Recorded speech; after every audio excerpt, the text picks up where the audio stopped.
Prabowo telah resmi menjadi presiden dan memimpin kabinet merah putih. Tapi siapa saja perempuan-perempuan kuat yang ada di belakang orang henat ini, selain ibunda dari Didit Prabowo? Mari kita mulai desas-desus yang pertama. Dengan sosok Titik Soeharto yang diinginkan oleh warganet yang gak bisa move on dari pengaruh kampanye tim Prabowo kemarin untuk menjadi ibu negara ke-8. Namun apakah mungkin? Karena Ibu Titi sudah pisah sejak lama dengan Prabowo dan saat ini masih menjadi orang asing antara satu sama lainnya. Yang menarik warganet karena Titi ikut hadir dalam acara pelantikan Prabowo. Padahal yang hadir tentu saja hanyalah presiden, wakil, dan para menterinya. Sementara yang terjadi, Bu Titi terlihat hadir dan berdiri berhadapan dengan Iriana Jokowi pada pelantikan presiden. Itu tandanya statusnya bukan sekadar tamu undangan, tapi sebagai bagian penting dalam agenda ini. Ditambah gestur tubuh keduanya yang saling turi pandang juga jadi perhatian. Spekulasi kemudian berkembang saat sebuah post di Wikipedia menuliskan status Titi Soeharto yang mana tertulis sebagai Ibu Negara Indonesia ke-8. Tapi itu langsung terbantahkan karena Titi Soeharto tidak duduk bersama para ibu negara. Malah posisinya justru digantikan oleh Didit Prabowo. Lalu bagaimana sebenarnya status pernikahan Prabowo dan Titi Soeharto? Ada banyak spekulasi dari banyak berita yang beredar. Status pernikahan Prabowo dan Titi termulai dalam dokumen pencalonan keduanya saat mendaftar ke Komisi Pemilihan Umum. Prabowo yang maju sebagai calon presiden, sementara Titi maju sebagai calon anggota legislatif DPR RI di daerah pemilihan Daerah Istimewa Yogyakarta. Dalam dokumen pendaftaran status pernikahan Prabowo tertulis pernah. Begitu juga dengan Titik yang menulis P di kolom dokumen pendaftarannya. Padahal di catatan sipil hanya ada 5 keterangan status perkawinan. Belum kawin, kawin belum tercatat, kawin tercatat, cerai hidup, dan cerai mati. Artinya, keduanya tidak mengakui status janda dan duda. Yang juga jadi pertanyaan, apakah beda arti pernah kawin dengan status bercerai? Sebenarnya ada perbedaan status pernah kawin, mengacu pada hasil pembatalan perkawinan berdasarkan putusan pengadilan. Sementara status janda atau duda didasarkan pada hasil putusan gugatan atau permohonan talak berdasarkan putusan pengadilan, atau salah satu pasangan suami atau istri meninggal dunia. Merujuk ke aturan ini, berdasarkan putusan pengadilan tidak ada permohonan talak di antara keduanya. Makanya sulit untuk menyebut kalau keduanya berpisah karena permohonan talak. Mari kita kilas balik keromantisan keduanya. Hubungan antara Prabowo Subianto dan Titi Soeharto adalah hubungan cinta bukan perjodohan, meski awal mula perkenalannya yang tidak terduga. Prabowo Subianto dan Titi Soeharto pertama kali bertemu ketika Titi menjadi murid dari Sumitro Joyo Hadikusumo, seorang ekonom dan politisi terkemuka, sekaligus ayah dari Prabowo. Dari pertemuan itu, benih-benih cinta mulai tumbuh. Prabowo dan Titi pun menjalin hubungan romantis. Hanya berpacaran 2 tahun, Prabowo pun melamar Titi Soeharto dan keduanya lalu memutuskan untuk menikah pada tanggal 8 Mei tahun 1983. Pernikahan mereka digelar di Taman Mini Indonesia Indah dengan megah dan memakai adat Jawa. Pernikahan keduanya tentunya jadi perhatian masyarakat luas karena status Titi yang merupakan anak presiden pada saat itu dan Prabowo anak seorang ekonom terkemuka, juga merupakan seorang perwira dengan banyak prestasi. Dari pernikahan Prabowo Subianto dan Titi Soeharto, lahirlah seorang putra yang diberi nama Ragowo Hedi Prasetyo atau yang akrab disapa Didit Prabowo. Jadi artinya hubungan antara Prabowo dan Titi didasarkan dengan cinta. Lalu mengapa ada pembatalan perkawinan? Ini yang penting untuk diluruskan. Pembatalan pernikahan bukan hanya bisa diajukan oleh suami atau istri, tapi juga keluarga dalam garis keturunan lurus ke atas dari suami atau istri, yang artinya ada kemungkinan perpisahan keduanya atas dasar terpaksa. Spekulasi ini juga yang didukung berdasarkan desas-desus yang beredar.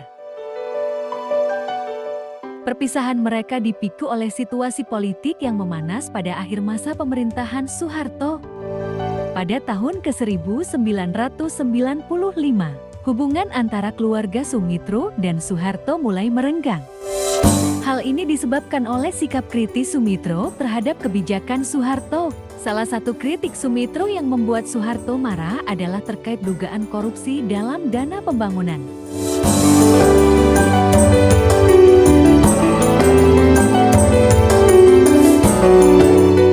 Ketegangan antara keluarga Sumitro dan Soeharto pun semakin memuncak pada tahun ke-1998.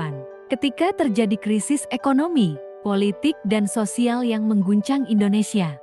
Pada tanggal 21 Mei tahun 1998, Soeharto pun mengundurkan diri dari jabatan presiden.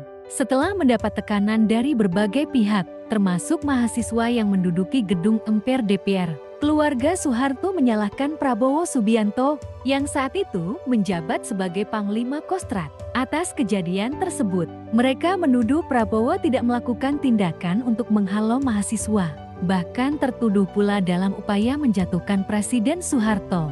Bersamaan dengan itu Prabowo dan Titi juga mengakhiri pernikahan mereka. Meskipun sudah bercerai, Prabowo Subianto dan Titi Soeharto tetap menjaga hubungan baik dan silaturahmi. Keduanya masih sering bertemu dalam berbagai kesempatan, baik yang bersifat pribadi maupun politik. Hubungan dengan keluarga Cendana juga baik, bahkan disebut setiap akan maju Pilpres, Prabowo menyempatkan bersilaturahmi ke keluarga Cendana. Apalagi soal dukungan politik, ada kisah di mana Titi memilih berpaling dari saudaranya sendiri. Pada tahun ke-2018, Titi meninggalkan jabatannya sebagai anggota DPR RI setelah memilih bergabung dengan Partai Berkarya besutan Tommy Soeharto, tapi pada tahun 2023 ia lalu meninggalkan partai besutan saudaranya sendiri dan memilih bergabung dengan Partai Gerindra. Saat baru bergabung, ia langsung menduduki jabatan sebagai Wakil Ketua Dewan Pembina Partai Gerindra. Saat kampanye Pilpres, Titi juga masuk dalam tim kampanye nasional. Ia ditempatkan di Dewan Penasehat Teken Prabowo Gibran. Saat resmi jadi presiden, Titi juga mendatangi Istana Merdeka. Bahkan bisa dibilang ia cukup sering terlihat bersama Prabowo dalam agenda resmi kenegaraan. Keduanya sering terlihat bersama, seperti saat Prabowo hadiri ulang tahun Titi yang ke-65 tahun. Prabowo bahkan dapat potongan tumpeng pertama dari Titi. Di momen lain, saat Titi Soeharto merayakan pelantikannya sebagai anggota DPR RI, Prabowo juga hadir. Di salah satu foto yang diunggah di akun Instagram Titi, Prabowo dan Titi berdiri berdampingan di barisan paling depan. Mereka dikelilingi oleh keluarga besar Cendana. Ini bukti kalau kehadiran Prabowo diterima dengan sangat baik. Belum lama ini juga di hari ulang tahun Prabowo Subianto yang ke-73 tahun. Pada tanggal 17 Oktober Titi memberikan ucapan selamat ulang tahun kepada Prabowo saat ditemui di Kompleks Parlemen Senayan, Jakarta.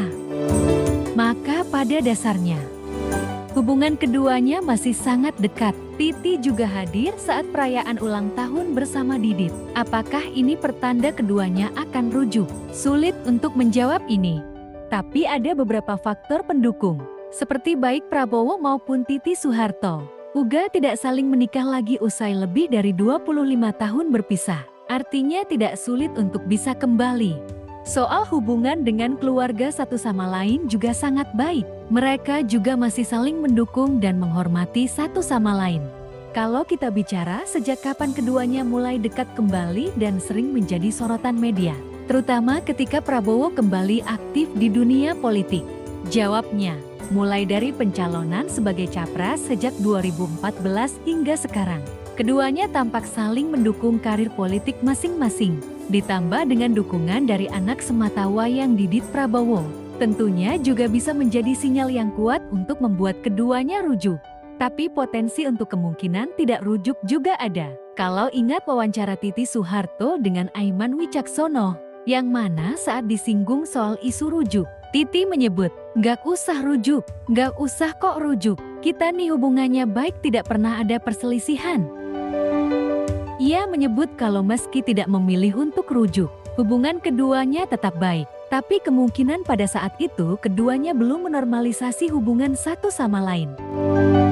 Banyak warganet setuju keduanya untuk rujuk, tapi akan melewati tantangan yang dilematis.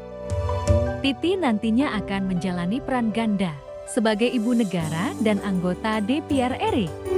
Ini dua kamar yang berbeda. Satu kamar eksekutif menjadi ibu negara mendampingi presiden. Satunya kamar legislatif, mengawasi kinerja pemerintahan. Dan di dalamnya ada presiden.